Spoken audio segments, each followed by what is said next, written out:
Point number 4 और point number 5 दोनों को इकट्ठे डिस्कस करते हैं।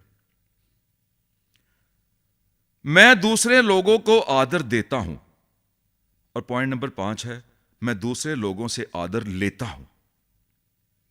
आदर देना और आदर लेना दोनों अलग हैं।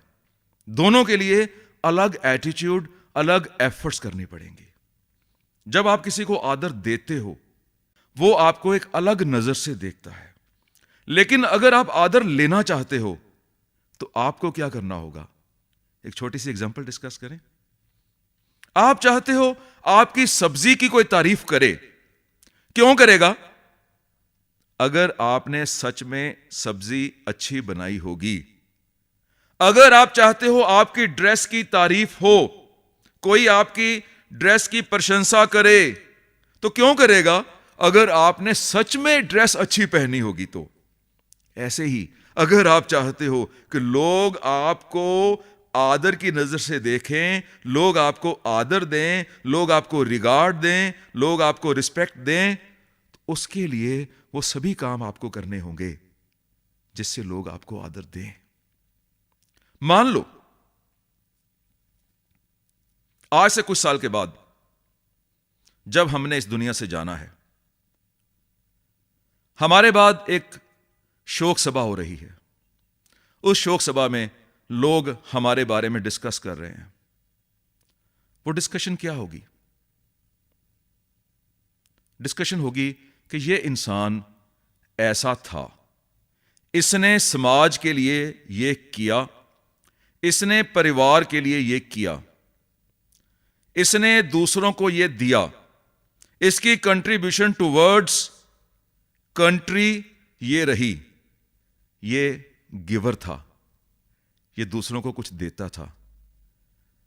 कभी किसी की शोक सभा में लोग ये डिस्कस करके उसको आदर देते हैं क्या कि ये इंसान समाज से बहुत कुछ लेके गया और दिया कुछ भी नहीं, कंट्री से बहुत कुछ लेके गया और दिया कुछ भी नहीं, सेल्फिश था, स्वार्थी था। अगर सेकंड वाला पार्ट आप चाहते हो लोग आपके बारे में बोलें, तो मेरी जो प्रेयर है ये बेकार है।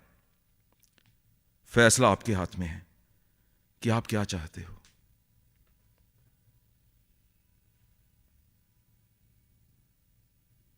पॉइंट नंबर 6,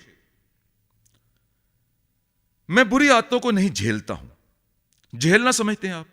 बर्दाश्त करना, टॉलरेट करना, बेयर करना।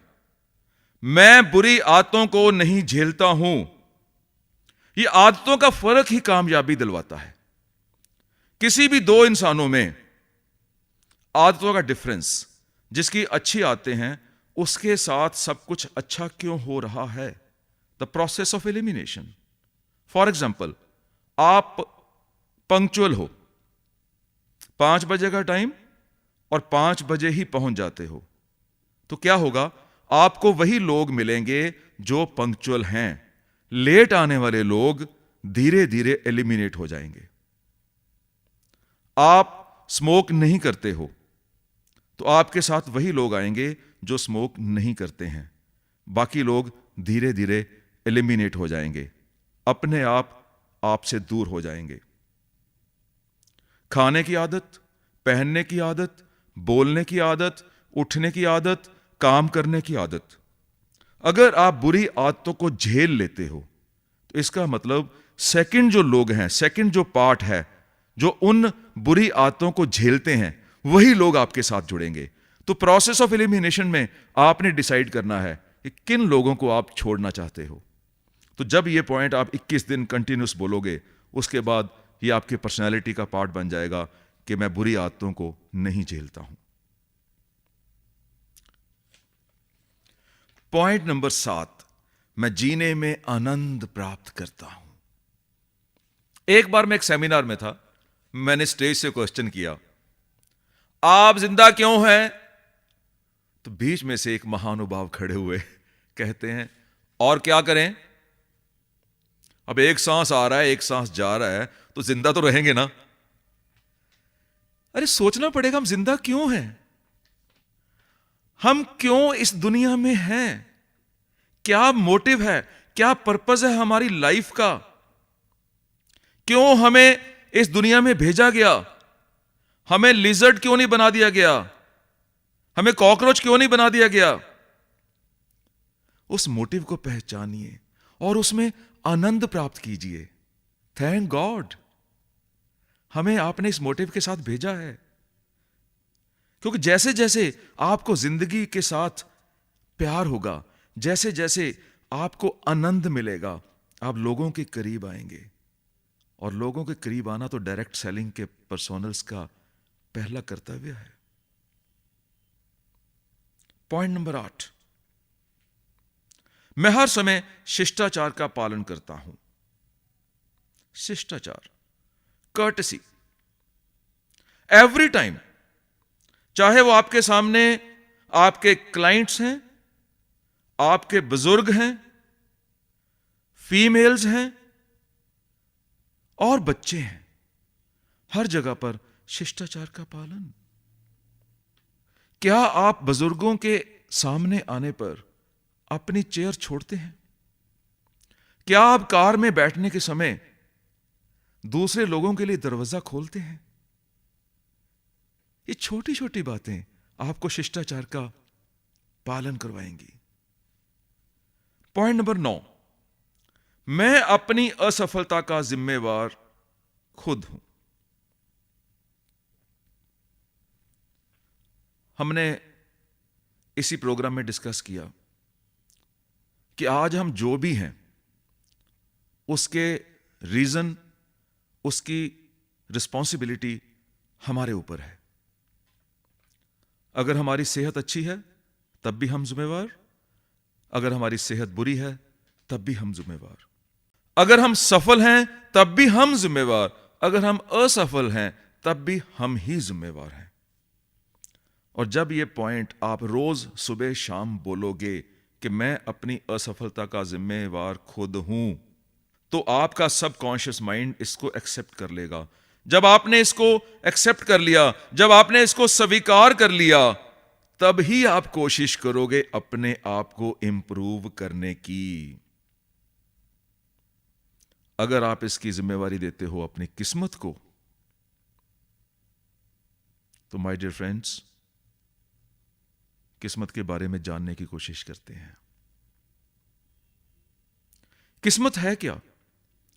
किस्मत है आप अगर अलर्ट हो, अगर आप अलाइव हो, अगर आपके कान और आंखें खुली हैं और सामने से कोई अपॉर्चुनिटी आई, सामने से कोई अवसर आया, सामने से कोई मौका आया और आपने जंप करके उसको पकड़ लिया, तो लोग कहते हैं आप लकी हो, आप किस्मत वाले हो। तो लक क्या है? Luck is a meeting point between your alertness and the opportunity passing by. Opportunity आने से पहले जंप करने का कोई फायदा नहीं है, और अपॉर्चुनिटी जाने के बाद भी जंप करने का कोई फायदा नहीं है। आपके मन में आता होगा कि अपॉर्चुनिटी कब आई, कब जंप करना है, इसका आइडिया कैसे होगा? पुराने जमाने में कहा गया कि पूरी जिंदगी में एक अपॉर्चुनिटी जरूर मिलती थी। धीरे धीरे जमाना बदला, रोज एक अपॉर्चुनिटी आनी शुरू हो गई। लेकिन वो अपॉर्चुनिटी सुबह आ रही है कि दोपहर को आ रही है कि शाम को आ रही है? कब पता चलेगा हमें जंप करना है? तो इसका सिंपल एंड स्ट्रेट आंसर है कीप जंपिंग। हर समय जंप करते रहो, हर समय अपने कान और आंखें खुली रखो, हर समय अलर्ट रहो। और आप लोगों के केस में अपॉर्चुनिटी क्या है? क्लाइंट, एक कस्टमर। और वहां तक पहुंचने के लिए कौन सा बेसिक टेक्निक आपको दी गई है? लोगों की सेवा, लोगों की हेल्प करनी, लोगों के काम आना। सुबह से लेकर शाम तक आपने अपॉर्चुनिटी ढूंढनी है कि कहां पर लोगों के काम आ सकते हैं, कहां पर लोगों की सेवा कर सकते हैं, कहां पर लोगों की लाइफ में कंट्रीब्यूट कर सकते हैं। और उसके बाद आपने अपनी ड्यूटी निभानी है, अपना बिजनेस कार्ड, अपना प्रोफेशनल कार्ड, अपना विजिटिंग कार्ड देने की, और बाकी की अपॉर्चुनिटीज अपने आप आपकी लाइफ में आती रहेंगी। पॉइंट नंबर 10, मैं गपबाजी में समय नष्ट नहीं करता हूं। हम इसी प्रोग्राम में टाइम मैनेजमेंट की बातें करने वाले हैं, और गप्पे हाँकना, गॉसिप करना बहुत बड़ा टाइम वेस्टर है। जितना समय आप गप्पों के ऊपर लगाते हो, उतना समय आप कहीं काम में लगाओ तो लोग आपके लिए ताली बजाएंगे, लोग आपको अप्रिशिएट करेंगे, लोग आपका नाम रोशन करेंगे। तो पॉइंट नंबर 10 क्या था? मैं गपबाजी में समय नष्ट नहीं करता हूं। पॉइंट नंबर 11, मैं नफरत करने से इनकार करता हूं। I refuse to hate. क्यों करूं नफरत?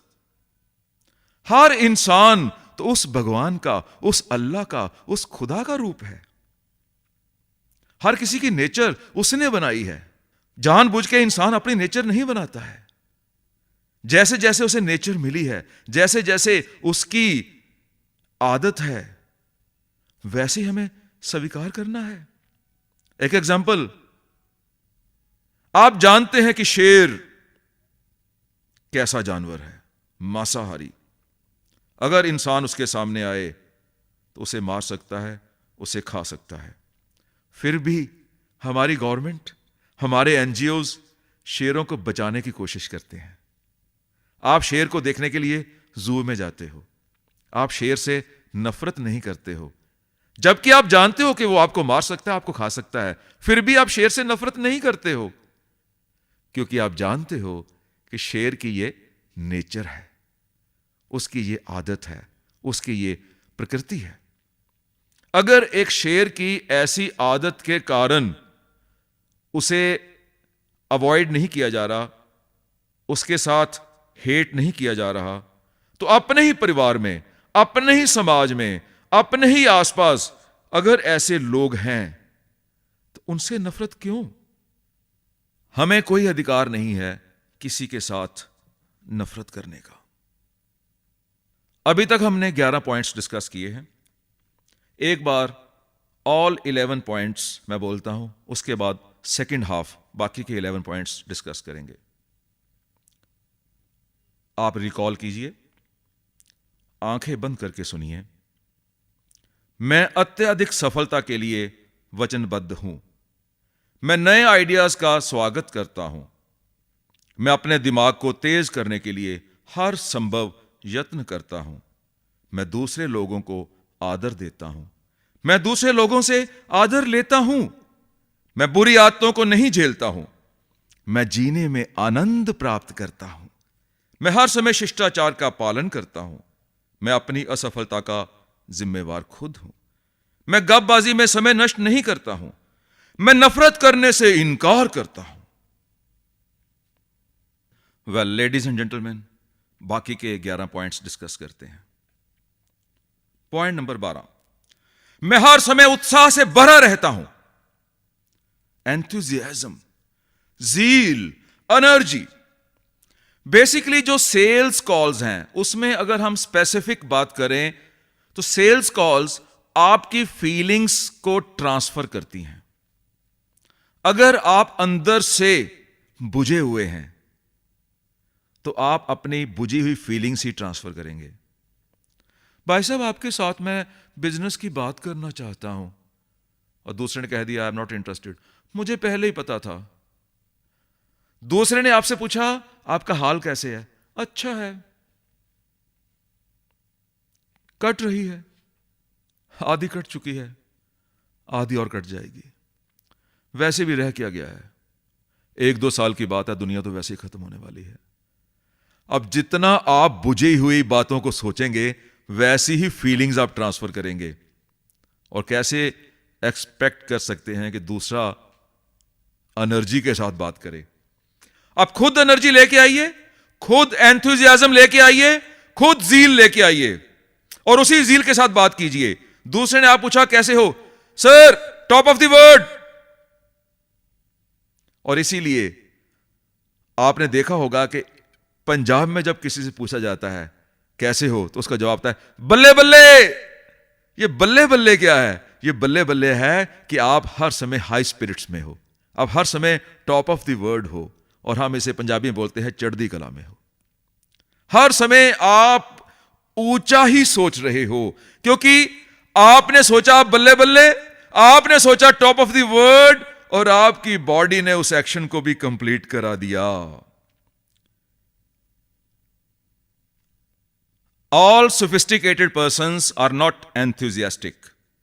I repeat, all sophisticated persons are not enthusiastic, and only enthusiastic persons succeed in life. Equation clear हो गई? तो चलते हैं पॉइंट नंबर 13। मैं हर समय प्रसन्न रहता हूं। यह प्रसन्न रहना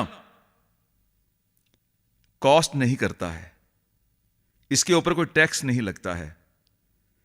प्रसन्नता, हैप्पीनेस एक परफ्यूम की तरह है, एक सेंट की तरह है। जब आप दूसरों के ऊपर उस परफ्यूम का छिड़काव करते हो तो उसका कुछ असर आपके ऊपर भी आ जाता है। इस प्रसन्नता को फैलाइए, हर समय प्रसन्न रहिए। पॉइंट नंबर 14, मैं बुरी खबरों को नहीं फैलाता।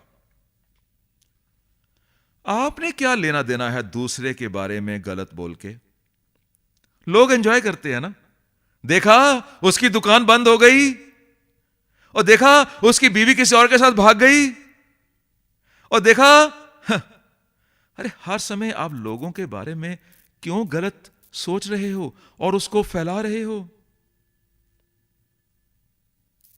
आज के बाद जैसे जैसे आप रोज सुबह शाम इस सेंटेंस को बोलते जाओगे, यह आपके सबकॉन्शियस माइंड का पार्ट बनता जाएगा, और 21 डेज के बाद आप बुरी खबरों को फैलाना भी बंद कर दोगे। पॉइंट नंबर 15, मैं किसी की पीठ पीछे बुराई नहीं करता। हमने इसको डिस्कस किया है इसी प्रोग्राम में। किसी की एब्सेंस में उसको क्रिटिसाइज नहीं करना है। मुझे यहां पर एक जोक याद आ रहा है। एक स्कूल में इंस्पेक्शन थी और इंस्पेक्टर साहब बाहर से आए। प्रिंसिपल साहब इंस्पेक्टर साहब को लेके क्लास में गए।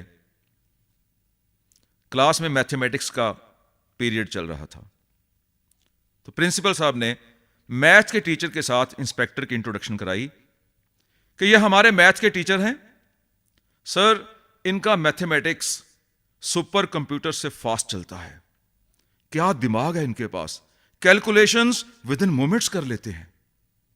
और जब क्लास से बाहर आए तो प्रिंसिपल साहब इंस्पेक्टर साहब को कहते हैं, सर वो तो उसके सामने मैंने तारीफ कर दी, अदरवाइज मुझे लगता है ये तो शायद चने खिला के ही पास हुआ है। दूसरी क्लास में गए, वहां फिजिक्स के टीचर थे, तो प्रिंसिपल साहब ने वहां भी इंट्रोडक्शन कराई। सर ये फिजिक्स के टीचर हैं, किसी भी साइंटिस्ट से कम नहीं है। मैं नहीं समझ पाया कि ये केवल टीचर ही क्यों बने, इनको तो साइंटिस्ट होना चाहिए था, इनको तो इन्वेंशन देनी चाहिए थी। कहां से आता है दिमाग इनके पास। और जैसे ही क्लास से बाहर आए तो इंस्पेक्टर साहब को बोला, सर वो तो उसके सामने मैंने तारीफ कर दी, अदरवाइज उसे पूछिए फिजिक्स की स्पेलिंग तो एफ से स्टार्ट करता है, पी से स्टार्ट नहीं करता है। दिमाग तो है ही नहीं उसके पास। तीसरी क्लास में गए, इंग्लिश के टीचर, सर ये देखिए ये हमारे इंग्लिश के टीचर, पूरी डिक्शनरी क्रैम्ड, जहां से जो मर्जी पूछ लीजिए, इतनी अच्छी वोकैबुलरी। और वही हुआ, क्लास के बाहर आने पर फिर वही चीज बोली, सर उनके सामने मैंने प्रशंसा कर दी। इंग्लिश की एबीसी नहीं जानते हैं वो तो। इवनिंग में फंक्शन हुआ, सारे टीचर्स सारे स्टूडेंट्स बैठे थे और इंस्पेक्टर साहब को फेयरवेल देनी थी।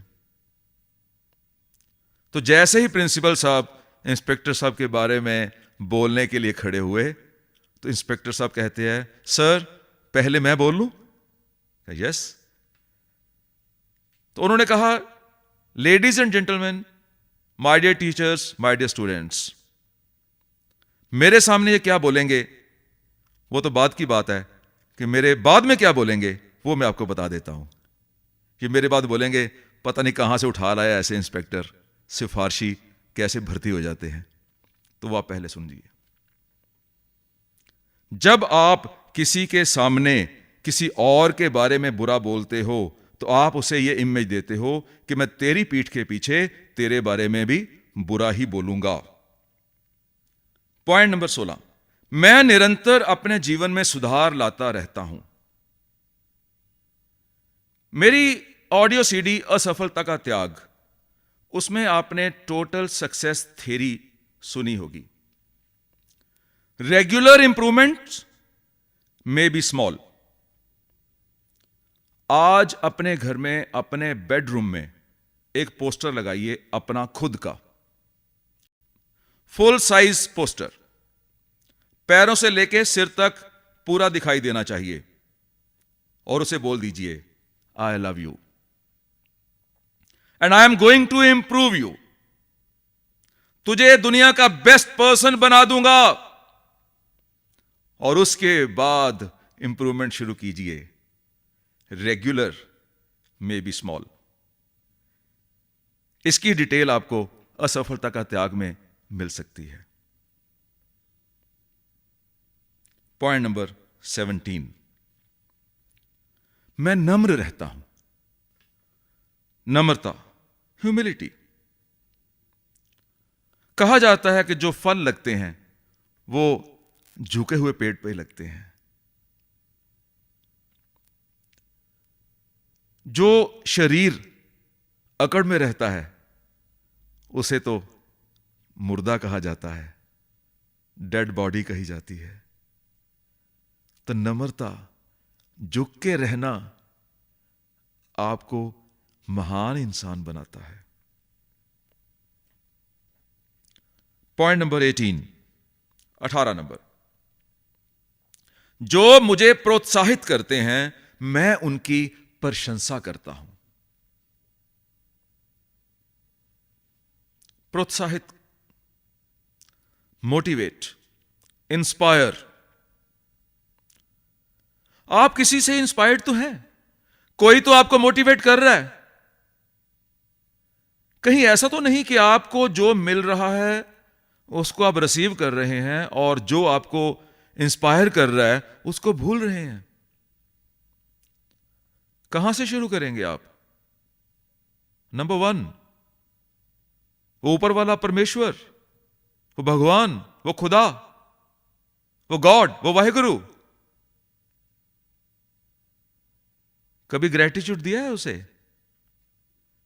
कभी शुक्र किया है उसका? कभी प्रशंसा के 2 शब्द बोले हैं उसके बारे में? उसके बाद आपके पेरेंट्स,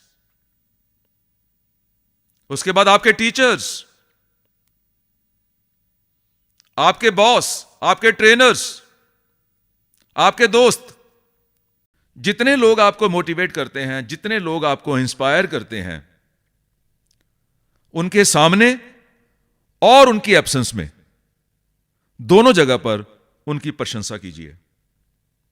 अभी इसी समय इस सीडी को यहीं पर रोक दीजिए, मोबाइल फोन उठाइए और किसी एक व्यक्ति को कॉल कीजिए जिसने आपको इंस्पायर किया था, और उसे कहिए, आई प्रेज यू। उसे कहिए कि मैं आपकी प्रशंसा करना चाहता हूं।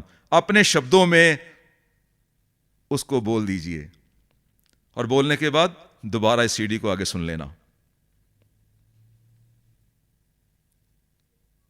पॉइंट नंबर 19, जो मेरी सहायता करते हैं मैं उनको धन्यवाद देता हूं। आप 10, 20, 30 सेकंड सोचिए कि आप जिंदगी में कभी किसी के काम आए थे, किसी की हेल्प की थी? 30 सेकंड सोचने के बाद मैं समझता हूं कि आपको 10, 20, 30 तो इंस्टेंस याद आ ही जाएंगे कि आप लोगों के काम आए थे, लोगों की हेल्प की थी, लोगों की सहायता की थी।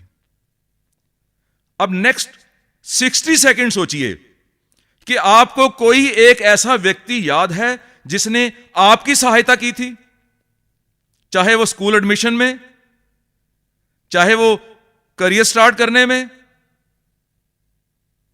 चाहे कभी बीमार थे आपकी वहां पर सहायता हुई, कहीं रास्ते में जा रहे थे आप बाइक से गिर गए, कोई वहां अपनी गाड़ी से आया और आपको उठाया। कोई एक इंस्टेंस याद कीजिए। 60 सेकंड देता हूं आपको। आ गया याद? अब फिर यहां पर पॉज कीजिए, फिर उठाइए अपना सेल फोन, अब उसको कॉल कीजिए, उसको कहिए मैं खाली बैठा था, आपकी याद आ गई। मैं आपका थैंक्स करना चाहता हूं उस बात के लिए जो बात आपके साथ हो चुकी है। जैसे जैसे आप इस चीज की प्रैक्टिस करते जाएंगे, वैसे वैसे आपके पास पॉजिटिव एनर्जीज इंक्रीज होती जाएंगी।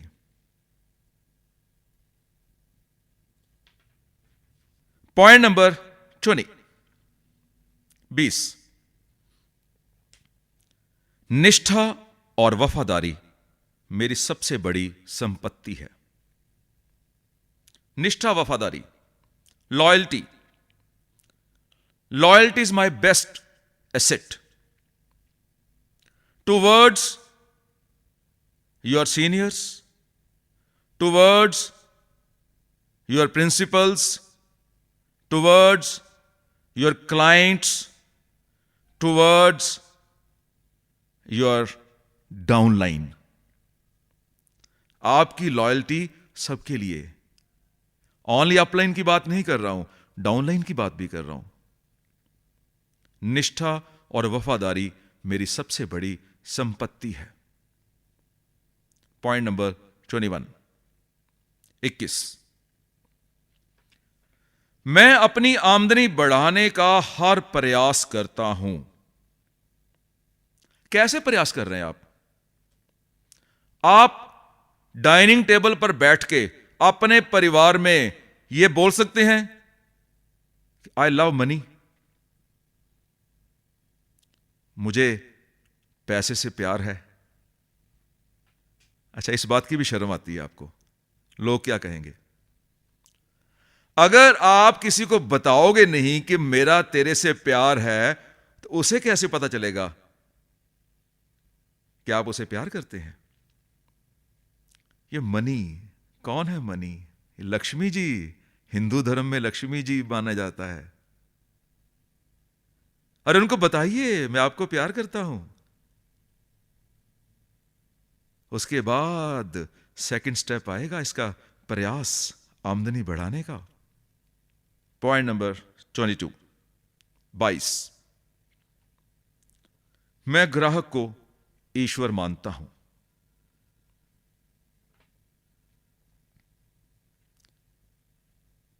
केवल 6 शब्दों का यह सेंटेंस बोला है मैंने। मैं ग्राहक को ईश्वर मानता हूं।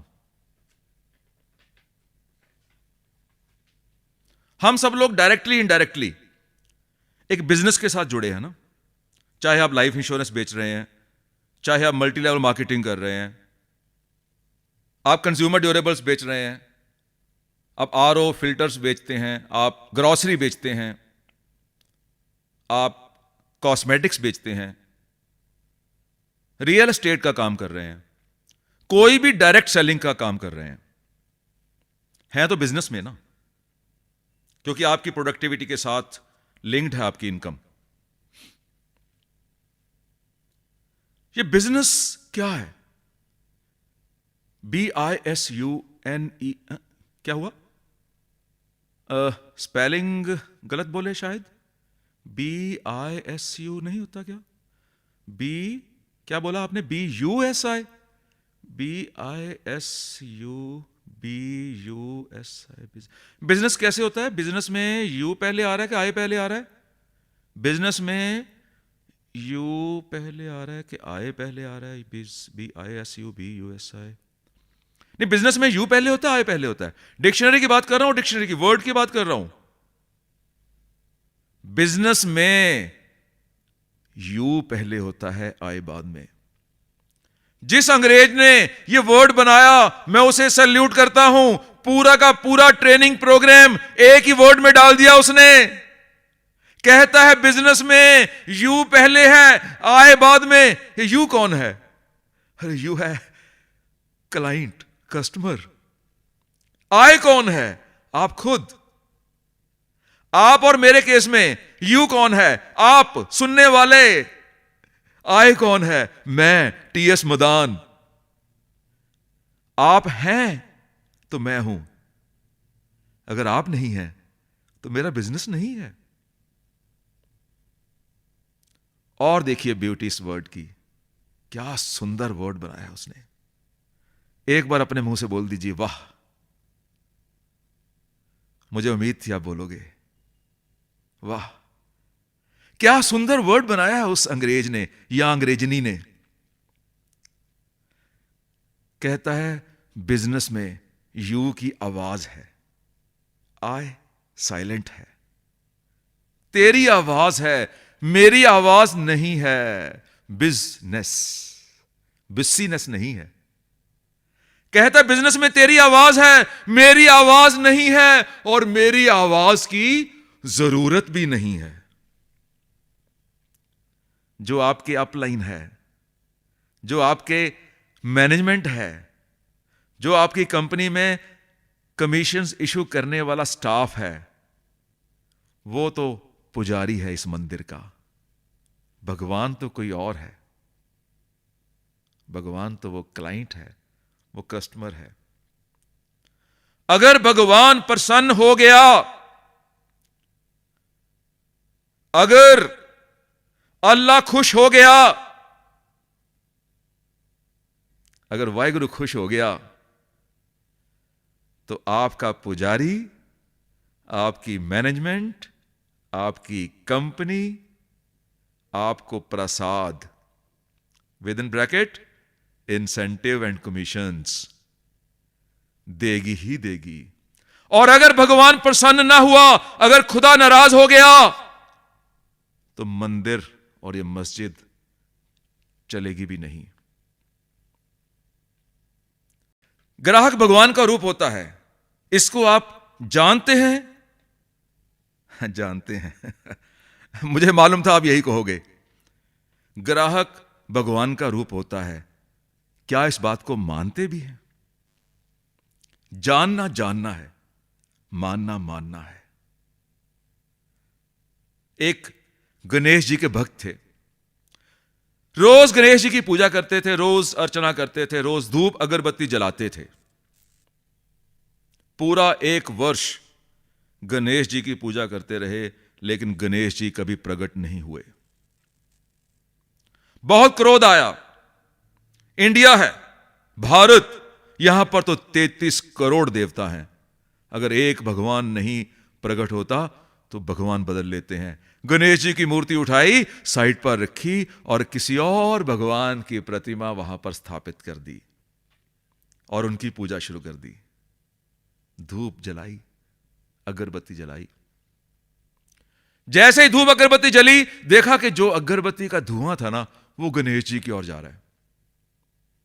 अरे गणेश जी की तो पूजा मैंने बंद कर दी, धुआं वहां जाने नहीं दूंगा मैं। बीच में खुद खड़े हो गए। फिर भी धुआं साइड से, ऊपर से, नीचे से उधर ही जा रहा था। गणेश जी, आप तो प्रकट नहीं होते हो, आपकी ओर धुआं नहीं आने दूंगा। बीच में दीवार बना ली, ईंटें खड़ी कर दी, सामान रख दिया, फिर भी धुआं ऊपर से उस तरफ ही जा रहा था। इतना क्रोध आया, इतना क्रोध आया, रुई ली, कॉटन, और गणेश जी की नाक में घुसेड़ दी। आप प्रकट नहीं होते हो, आपकी ओर धुआं नहीं आने दूंगा मैं। और आंखें बंद करके जो दूसरे भगवान की स्थापना की थी, उनकी पूजा शुरू कर दी। जैसे ही आंखें बंद की, सामने से गणेश जी की आवाज आई, वत्स बहुत प्रसन्न हूं, आंखें खोलो। हे भगवान, आप पहले मुझे यह बताइए, पूरा 1 वर्ष आपकी पूजा की, आप प्रकट नहीं हुए। आज पहला दिन है जब मैंने आपकी पूजा बंद कर दी, आप प्रकट हो गए। ऐसा क्यों? तो भगवान गणेश जी बोलते हैं, पूरा 1 वर्ष तू जानता था कि मैं यहां पर हूं। आज पहला दिन है, तू महसूस कर रहा है, तू मान रहा है कि मैं यहां पर हूं। तभी तो तूने धुआं मेरी तरफ नहीं आने दिया, तभी तो तूने मेरी नाक में रुई घुसेड़ दी। पहले तो केवल जानता था, आज पहला दिन है, तू मान रहा है मैं यहां पर हूं। माय डियर फ्रेंड्स, जानना और मानना दोनों अलग हैं। ग्राहक की एब्सेंस में भी बोलिए, hey customer, thank you very much, आज मैं जो भी हूं तेरे कारण हूं। मेरे बच्चों के मुंह में जाने वाला वो निवाला, मेरे बच्चों के पेट में जाने वाली वो रोटी तूने तो दी है। मेरे मोबाइल का बिल तू ही भर रहा है, मेरे घर का किराया भी तू दे रहा है, मेरे बाइक, मेरी गाड़ी का पेट्रोल तू ही दे रहा है, मेरे हस्बैंड के कपड़े तेरे से ही मिल रहे हैं, मेरी वाइफ की ज्वेलरी, उसके पैसे भी तू ही दे रहा है। तू ग्रेट है, तू भगवान है, तेरी उम्र लंबी हो। उसकी एब्सेंस में ये फीलिंग लेके आइए। जब मैंने व्यापार शुरू किया था, आज से 31 ईयर्स पहले, 14 नवंबर 1980 को मैंने पहला सेमिनार किया था स्कूल के बच्चों के लिए। मैंने अपने पिताजी से कहा कि मुझे एक कार चाहिए, तो मेरे पिताजी ने कहा कि भगवान के आगे बैठ जा, प्रेयर कर, प्रार्थना कर, कार मिल जाएगी। मैं पूरा दिन भगवान के आगे प्रार्थना करता रहा, मुझे कार नहीं मिली। मैंने कहा, पिताजी अब क्या करूं? तो कहने लगे, बेटा भगवान को टाइम तो दे। तो मैंने 3 महीने का टाइम दे दिया। 3 महीने डेली प्रतिदिन मैं उनकी पूजा करता रहा, कार मांगता रहा। 3 महीने में कार नहीं मिली। मैंने पूछा, पिताजी अब क्या करूं? तो पिताजी ने भी मुझे वही जवाब दिया। कहते हैं, बेटा 33 करोड़ देवता हैं, भगवान बदल ले। मैंने भगवान बदला, उनकी पूजा शुरू कर दी। रोज भगवान बदलता गया, रोज देवता बदलता गया। पूरा 1 वर्ष डिफरेंट भगवानों की पूजा करता गया, मुझे कार नहीं मिली। लेकिन मैं जानता था ऐसा कोई एक भगवान तो होगा जिससे जब मांगू मुझे कार मिले। मैं उसको ढूंढने के लिए अपने घर से बाहर गया। जैसे ही मैं घर से बाहर निकला, मुझे भगवान दिखाई दिया। आपकी बात कर रहा हूं, जो मुझे सुन रहे हैं, मेरे क्लाइंट, मेरे कस्टमर, मेरे ट्रेनी। मैंने आपको कहा मुझे कार चाहिए, आपने मुझे कार दे दी। मैंने आपसे 25,000 रुपए मांगा, आपने 25,000 रुपए दे दिया। मैंने आपसे 1 लाख रुपए मांगा, आपने 1 लाख रुपए दे दिया। मैंने आपसे ज्वेलरी मांगी, आपने ज्वेलरी दे दी। मैंने आपसे महंगा मोबाइल फोन मांगा, आपने महंगा मोबाइल फोन दे दिया। मैंने आपसे लैपटॉप मांगा, आपने लैपटॉप दे दिया।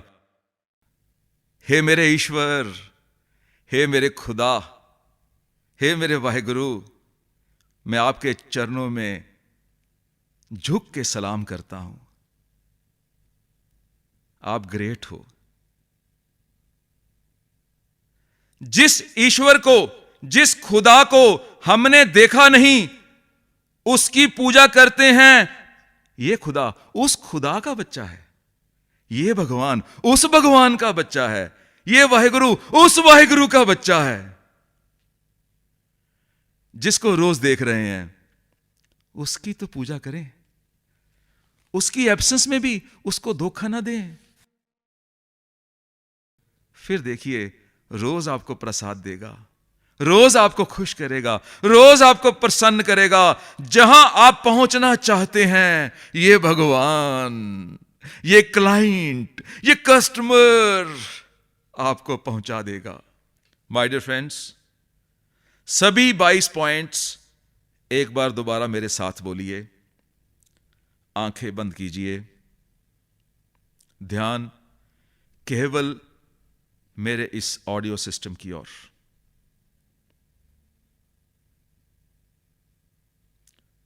मैं अत्यधिक सफलता के लिए वचनबद्ध हूं।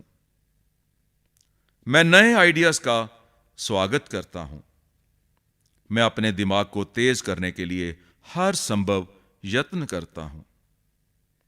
मैं दूसरे लोगों को आदर देता हूं। मैं दूसरे लोगों से आदर लेता हूं। मैं बुरी आदतों को नहीं झेलता हूं। मैं जीने में आनंद प्राप्त करता हूं। मैं हर समय शिष्टाचार का पालन करता हूं। मैं अपनी असफलता का जिम्मेवार खुद हूं। मैं गपबाजी में समय नष्ट नहीं करता हूं। मैं नफरत करने से इनकार करता हूं। मैं हर समय उत्साह से भरा रहता हूं। मैं हर समय प्रसन्न रहता हूं। मैं बुरी खबरों को नहीं फैलाता। मैं किसी की पीठ पीछे बुराई नहीं करता। मैं निरंतर अपने जीवन में सुधार लाता रहता हूं। मैं नम्र रहता हूं। जो मुझे प्रोत्साहित करते हैं, मैं उनकी प्रशंसा करता हूं। जो मेरी सहायता करते हैं, मैं उनको धन्यवाद देता हूं। निष्ठा और वफादारी मेरी सबसे बड़ी संपत्ति है।